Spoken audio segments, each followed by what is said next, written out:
iOS 26 is here, and it's a major upgrade for coming from iOS 18, and I've been using it for a couple days now on an iPhone 13 I have. It is an old iPhone, I don't actually use it, and if I have to wipe it or have bugs, I truly don't care. Which is why I'm going to say this, and I'm going to say it again later on, but do not install the developer beta onto your main phone, okay? It is a developer beta. Wait until the public beta next month when Apple smooths out most of the big issues if you really want to experience iOS 26 on a daily basis, because you may have to charge 9 times a day. You may have a bug where your whole screen doesn't work or your Face ID module might not work. You might have these weird issues that can only be fixed by completely erasing your device. So don't update. It's not worth it. That's why my personal iPhone 16 Pro Max is still on 18.5.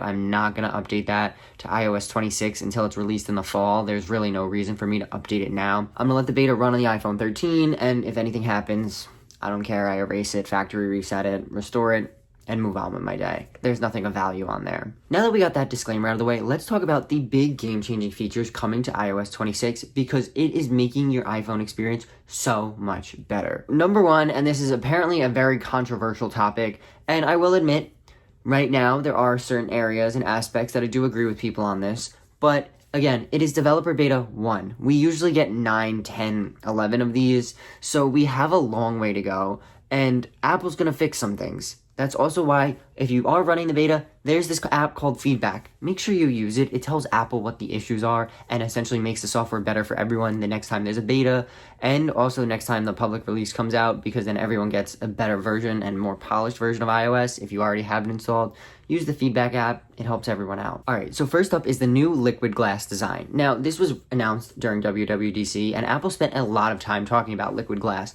and it's really nice. So the entire interface now has this layered and glassy, transparent look, similar to Vision OS, which is what we've been hearing about for a while now, and I am more than here for it. So if we take a look at the lock screen on iOS 26, as you can see, this is the wallpaper for iOS 26. You have the glassy clock, you have the glassy widgets at the bottom with the glassy flash and camera button. And I really like this. It also helps the iPhone feel brand new in some instances. Alright, so if you go ahead and edit the lock screen and hit customize, you can now make the clock as big or as small as you want, and the wallpaper will respond accordingly to it. That's why this is so cool. You can also get the depth effect where it's like hidden behind wallpapers and have widgets, because now it'll put the widgets at the bottom of the screen near your flash, camera, or whatever buttons at the bottom, and I really like this change. So if we go ahead and tap on this clock, you now see glass and solid. So if you do still want that solid color, it's still there. That's what I really like with liquid glass. Apple is forcing it on you in some aspects, but not in others. So if we go ahead and swipe up to my home screen, you can now see these are the all-new clear icons, and I really love this. And as I tilt the iPhone, you may notice this. I've noticed it doesn't do it all the time, but it kind of has this shimmer around the icons and the widgets and just makes the iPhone experience look so nice. There is also a dark mode version of this, and if you go ahead and edit your home screen and hit customize, you can now pick between default, which is the ones we used to, but these were all redesigned to feature liquid glass and look nicer. Dark, which has the always or auto option. Clear, which I was using before, which does have a dark mode option for later in the day, as well as a tinted. You now can make tinted light, dark, or auto, so we've had dark tinted forever, so if I go ahead and change it, everything becomes that color in your widgets, but now you can go ahead and make it light. So if we go ahead and hit light, you can see that if we change the tint, they're now that light icon with a different color background. And this is what everyone has been asking for with iOS 18, so I'm very glad that Apple made this change. Alright, now my second favorite feature that I actually haven't heard anyone talk about are these gorgeous new contact posters. So Apple completely redesigned the phone app with Apple Intelligence, so now you have one page for your favorites, recents, and voicemails, and just looks more streamlined. Now, personally, I cannot experience this as I don't have an Apple Intelligence device. Again, this is only an iPhone 13 Pro, and that does not support Apple Intelligence. But there's also an all-new call screening feature where essentially Siri will go ahead and ask who's calling and who they are and what they're calling about. And then you can go ahead and choose if you want to answer the phone or decline the phone. And this is something that Google and Android has had for a couple of years now. And I'm so happy this is here on iPhone, because I can't tell you, the only people who call me are scam calls. And I just never answer the phone anymore. And I just delete the voicemail. But now you're telling me that I can basically have Siri say, who are you? What are you calling about? And if it's actually an important call, it'll send me a notification so I can answer it. That is just so nice to have. Now, we also got Hold Assist, where your iPhone will essentially wait on hold for you and allow you to go do other things, and then send a notification and say, hey, the person's on the phone you wanted to talk to now, you're off hold. That is so great. I can't tell you how many times I've waited on hold calling to place food orders, doctor's offices, really whatever. And just like they can put me on hold, but I can't put them on hold. And it's just like a bad experience because like I can be waiting on hold for so long sometimes. Now, hit a button, Siri will say, hey, they're on the phone, you want to talk to you, and it's perfect. So now getting back to contact posters, if you go ahead and create a new contact and want to add a photo, you'll see these all new gorgeous monogram options, and they all have these fun backgrounds. So if we go ahead and hit monogram, you do have the Genmoji options, but because I didn't put a name in for this contact, nothing auto-populated. So if we go ahead and hit monogram and then hit text and we just put, and we type in Ian, for example, so you can have a full name in there now or whatever you want. Now you can go ahead and pick a background color. And this is where the colors were changed. It looks so nice, right? So let's go with this nice blue one.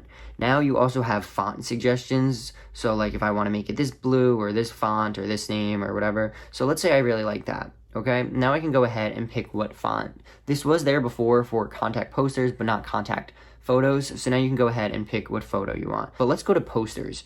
And this is where Apple took liquid glass and made it really nice. So now you can go ahead and pick a poster and customize. So now, just like before, it'll have the font of the name, the glass in the center, which does change as you tilt the phone. So as I tilt the phone here, you can see the glass moves around the screen, and that is just so nice. Now, another favorite update came to the Photos app. Now, controversial tech opinion, I am a huge fan of the iOS 18's photo design because I took out the sections I didn't need and I organized it into the sections like, so it was like photos, sections I look for, and then like the other stuff that I may need. But I took out like the wallpaper suggestions and some other things that just were irrelevant for me, and it has made the photo experience so much better. Now, in this photo app, which is now back to 2 pages, in the new Photos app, there's this all new button called Spatial Scenes. So this works on any iPhone. I have it working on my 13 Pro, no issues as of right now.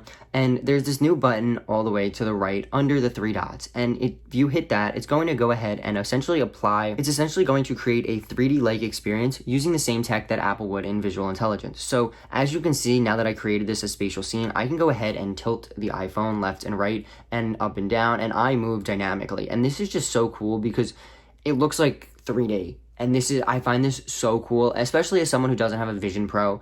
This is getting me so excited for the future, and just, this also can be applied to your lock screen, and you can have a 3D lock screen. It's just so nice and so cool, in my opinion. Now, the next one that I personally have not used, but I am so excited, is visual intelligence in screenshots. So now you can go ahead and screenshot something on your iPhone and circle it and send it to ChatGPT or look it up using Google Images and find the image you were looking for. And this is something that I know is going to be game-changing for so many people. Genmoji also got an upgrade, and as someone who uses this all the time, I'm really excited for this because we can now set custom appearances if you're making one of your friend and make their hair look accurate, make their face and change facial expressions, and also kind of mix emojis together. So if you want to use like a pig and a graduation hat, you can just pick those 2 emojis and Genmoji will make a pig wearing a graduation hat, for example. But overall, iOS 26 feels new while also keeping it with what we know, and that's what I'm really most excited for. It's familiar but with game-changing features. Now let me know what your favorite feature about iOS 26 is, and please, once again, do not install this on your personal device.